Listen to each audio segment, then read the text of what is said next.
At 1-800-Flowers.com, we know that connections are at the heart of being human. Whether celebrating life's joys or comforting during tough times, 1-800-Flowers helps you express what words can't. For nearly 50 years, millions have trusted 1-800-Flowers to deliver thoughtful gifts that help create lasting bonds. Because it's more than just a gift. It's your way of showing you care. Visit 1-800-Flowers.com/podcast and connect today. That's 1-800-Flowers.com/podcast.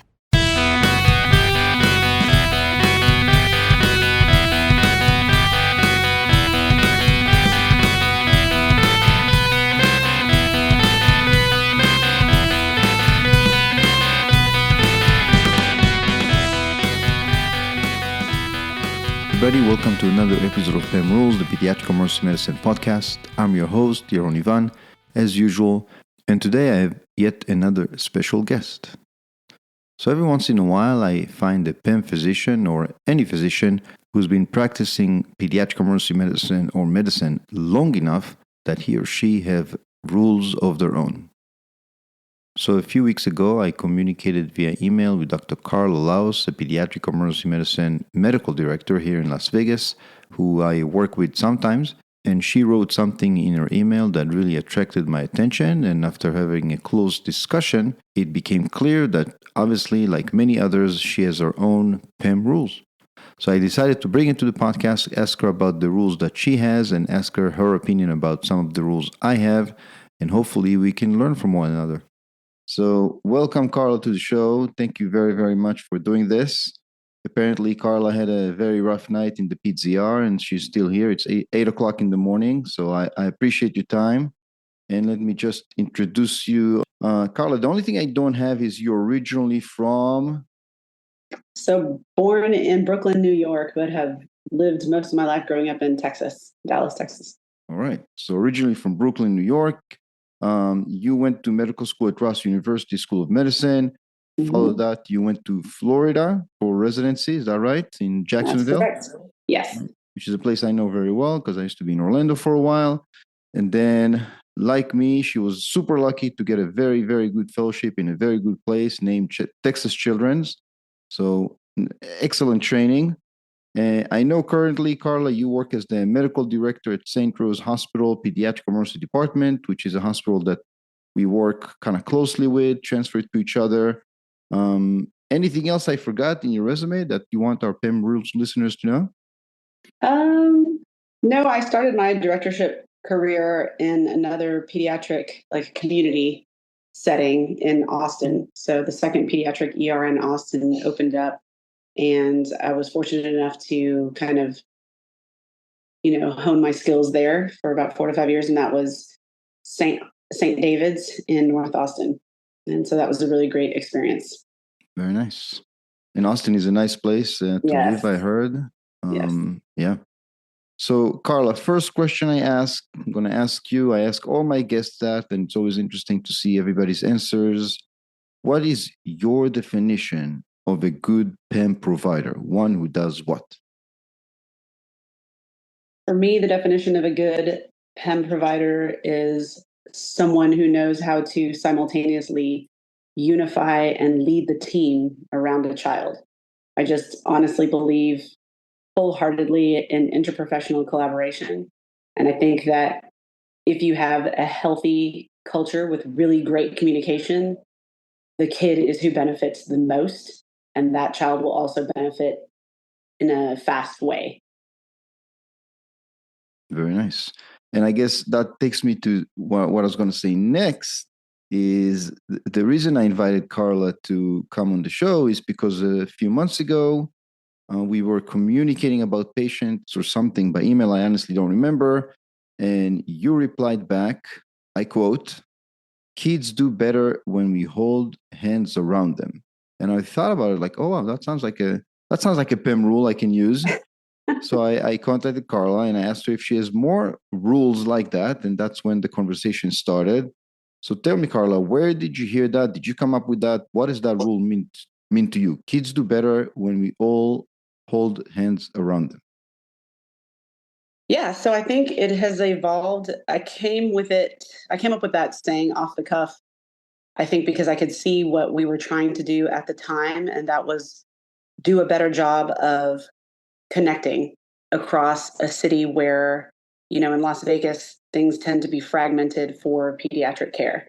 And all of the pediatric emergency medicine physicians, remembering our field is just barely 30 years old, come from huge centers where we see it's almost what I would call an orchestration of resources and people and various healthcare team members that are all channeled and focused in on the same goal. And when you are out of that setting, I feel like there's a big responsibility we have as pediatric emergency medicine doctors to either recreate that or try to get every other place, right, in the United States and potentially the world to function in that way. And so I think that kids will do better when we all hold hands around them. I can sit here and work in a community pediatric ER and complain about what we don't have, right? I can listen to a burned out nurse or a really tired tech and hear a sarcastic comment or just something that's letting me know how they feel. Or I can turn it around and focus on what we do have. And there are so many, just countless examples of that just that I have found in my journey as a medical director. And it's a matter of connecting the dots. And if you can remind people just something little like, hey, I actually can't do my job without you. If you can create a culture where you recognize maybe that someone is burned out and then you get them to turn on their skill, right? Their superpower. If you can make everyone feel that their contribution is valued, what happens is you turn around the culture. So now people are coming to you around that child to contribute something. Hey, when I was doing this EKG, I noticed this. Can you come in? The nurse might say, it seemed like something was off. And but we all know this. When you see the strong, experienced nurse walk by, right, and ask for help, just calmly, hey, can you meet me in room 1? You immediately get up and you go. Each person of the healthcare team really just wants to know that their input is valued. The opposite of that would be a culture where no one is communicating. Everybody's just trying to get through their job and something's going to get missed because they either feel like they couldn't communicate, they felt like they were going to get blown off. So it's a very both simple and nuanced, if that makes sense. Yeah.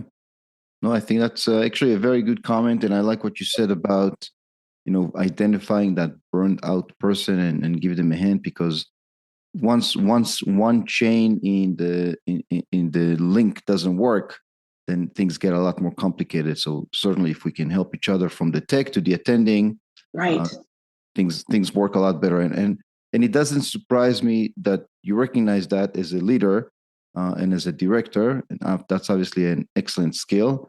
I'm going to ask you to elaborate on some other things that I heard you say. Is that okay? Sure.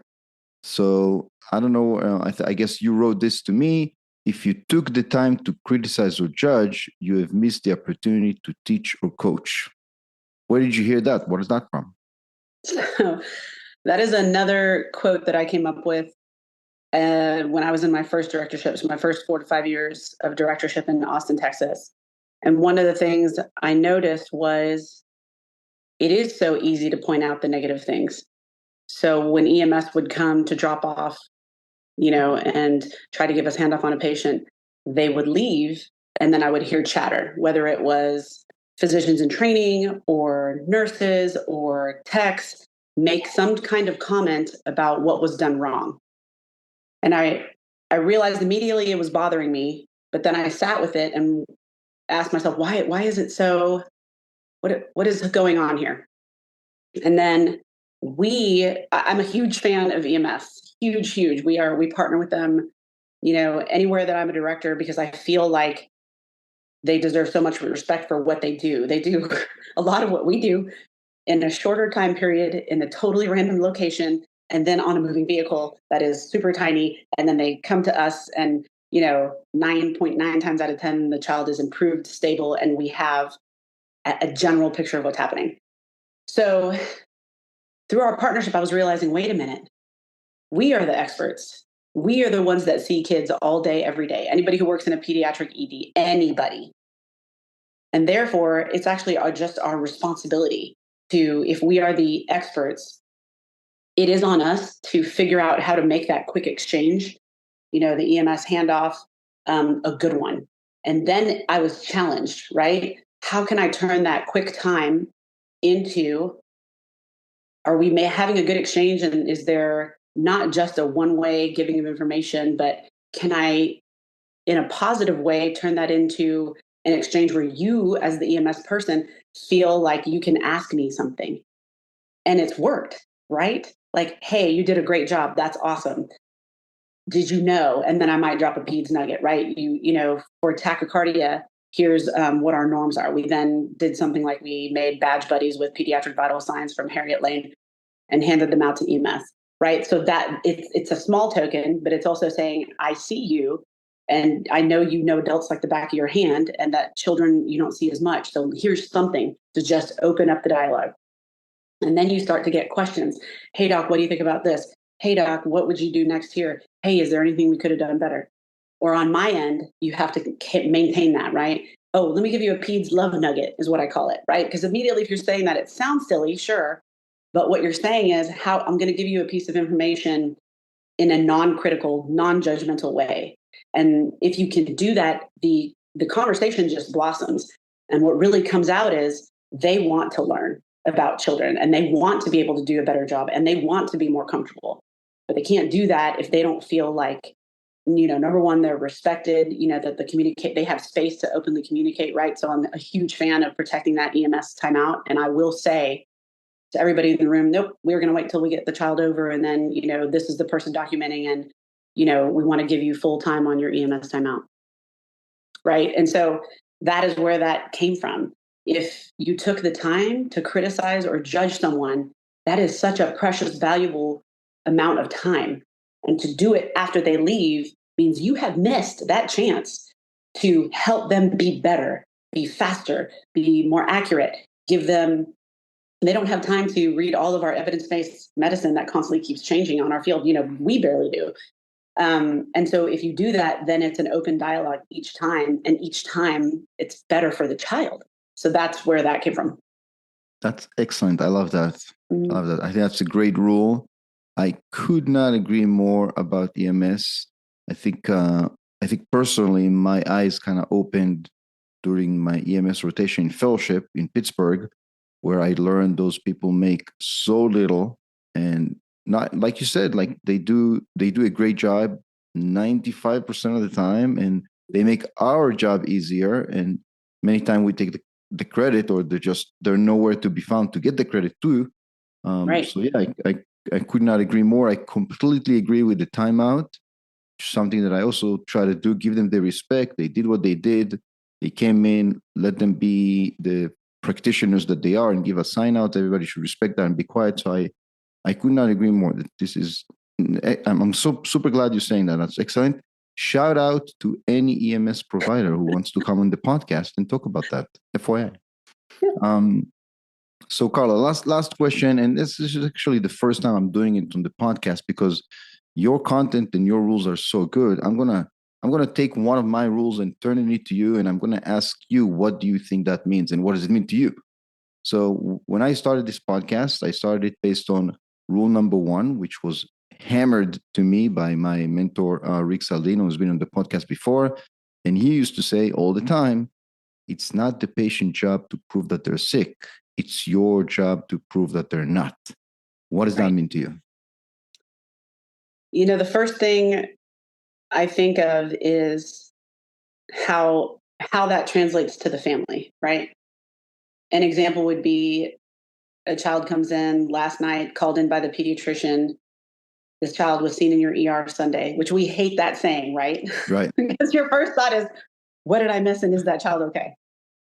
But it was, everything happened right. Our doctor treated that child well, maybe did some viral tests, even though we know that it may not change our management. The parent was very insistent. Sometimes there was a newborn at home. Sometimes there's a 70-year-old at home. Testing was negative. Child was observed, sent home. And this is evolution of disease. We always give, anticipatory guidance on when to come back. Excellent. Child follows up with pediatrician. Yes, that's a win. That's what's supposed to happen every time. Yes. So pediatrician calls and says, hey, we saw them yesterday, still febrile, but looked good. And then we got a call today that the child is having labored breathing. So now the child has had fever for 101 for 4 days. I'd like them to come back because I'm concerned about the breathing. It's obviously after 5. They're trusting us again, right? I can choose to roll my eyes. No, I hear your concern. You're worried. You can't see the child. You can't examine the child. You last saw the child and they were fine. We do our testing evaluation, H&P. Child ends up with a bilateral pneumonia. To your point, it's something that's we would call it simple. The child has a bilateral, patchy infiltrate, but oxygen is fine. Rest of the vital signs are fine. Child was febrile and they came to us. We gave antipyretics. We watched them defervesce, vital signs normalize, all this stuff. Thank you, fellowship. And it was one of those things where when it comes to flow through the department, I was like, let me go ahead and get the discharge papers ready. It's after hours. Do we need to give the first dose of antibiotics? Probably. You're always thinking of how to make the parents one less step, right? We can give the first dose of antibiotics in the evening. They can go home, sleep. Somebody can pick them up in the morning. Absolutely. So I was sewing a child and had everything prepped. And sometimes the nurses are faster than I am. And so they went into the room with the discharge papers. And you try to leave, you try to communicate. You can't find the nurse. You leave a note in the comments, maybe on the tracker, pending MD recheck, which for me is like, hey, I need to go back in there. So I come out of the laceration, I'm sewing up. Nurse is like, hey, mom wants to talk. She said nobody circled back with her. And I was like, oh my gosh, absolutely. You're too fast. You made it before I did. Walk into the room, immediately service recover. I'm so sorry. Sometimes our nurses are great, right? And they just beat me. They're so fast. Always manage people up. Always manage your team up. And so I sit with them and they say, they're so worried because they're like, is this normal? Is this normal? Is my child going to be okay? Is this serious? And you have to remember that we take for granted what we see every day in and out. And immediately we're always like sick, not sick. And to your point of needing to really you need to prove to yourself using all the skills and education that you have as a PEM physician, that they don't have something serious that's going to hurt them or that requires another, consultant or requires admission. And so I love the art of consolidating all that information and walking into the parent. And because a lot of times, Yaron, we know that I can't tell you what it is. And I know that's hard. I know that's hard as a parent. I wish I could give you the answer every single time. But I'm going to go through all these labs and all these pictures, and I'm going to tell you what it's not. And for pediatrics, a lot of times that is what we're focused on. I need to make sure it's not the heart. It's not the lungs. It's not the kidneys, the liver. It's not anything that needs surgery. And as you walk through that conversation, you can see the tension drop in their faces. And you simultaneously are seeing that they need to be validated. And by the way, you did everything right. You did everything right. Your pediatrician did everything right. So for this child, we had an answer, right? But it still is scary for them. And it's this art of knowing how much information to deliver. Do I need to talk to them about a complicated pneumonia and effusions and VATS and, surgical procedure? No. Yeah, your child does have an infection in the lungs. They may have started out with a virus, right? And it worked its way down into the chest. And then, their immune system is still developing, right? The child was 1. And so it's nothing that you guys did wrong. And so this is what we look for. You guys were right to pay attention to the temperature and that something was off. Listen to that. And then, I tend to make sure they have copies of the imaging report. And because I think that's just something tactile. And then, the labs are all included in the discharge and that can go, and the pediatrician, it helps the handoff, right? Because a lot of times the parents are so stressed, they don't remember that we talked to them, right? Or they don't remember that they saw someone. There's so many people coming in and out of the room. So for me, I love that saying. You're absolutely right. It is on us to make sure that it is not something more severe. It is on us to be certain enough that we are comfortable with sending the child home, or that we've done everything we can to ensure, I love the image of the 4x4 Olympic, relay, that you have passed the baton, this precious child, you don't want to drop either to the pediatrician or to a close follow-up with a specialist. So yeah, hopefully that answered your question, but I love that saying. Thank you. No, I can't take the credit for it, but I agree. And I love what you said about the parents and trying to tell them what it's not. The way I explain it to the residents and the fellows is we're not in the business of winning. We just don't want to lose. Right. You send home a child with abdominal pain. Turns out that it's appendicitis. You lost. Right. You send home a child with abdominal pain from constipation. You didn't lose. The child likely is going to be okay. So yeah, I like what you said, and it's very evident, Carla, and I kind of knew that from before. You're clearly very passionate about pediatric emergency medicine, which is why I wanted to have you on the show. So thank you very, very much for your time, and thank you for the amazing job you do with the children in Las Vegas, which is a huge challenge, especially in the community. I guess I have to honor you with an outro, and your choices were super rough. You actually want me to play Jimi Hendrix. You think I can do that? Every confidence in you. All right. So we're going to do, I guess you like Jimi Hendrix, you like John Mayer, all those really, really good guitar players. You like blues, I guess, also, you said? All right. I can work on some blues. I've been working on my blues soloing skills. Excellent. Carla, thank you so much for coming on the show. And again, thank you for all the great job you do in Las Vegas, which I super understand is very challenging. I happen to know many people who work with you. They all have always great things to say.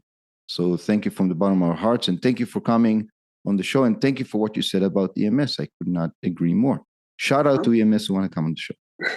Thanks for having me out. Thank you. And that is it for today, guys. Thank you very much for listening to Carla and her wisdom. Thank you for checking PEM Rules, checking the website and the Facebook page for all your comments and support. I truly, truly appreciate it. Carla gave me one of the biggest challenges I've gotten on PEM Rules. She actually wanted me to play Jimi Hendrix. Now, Carla, I'm going to be very honest with you. I literally Googled what's an easy song by Jimi Hendrix, and I found this one. This is called When the Wind Cries Mary. Hope you like it. Thank you very much.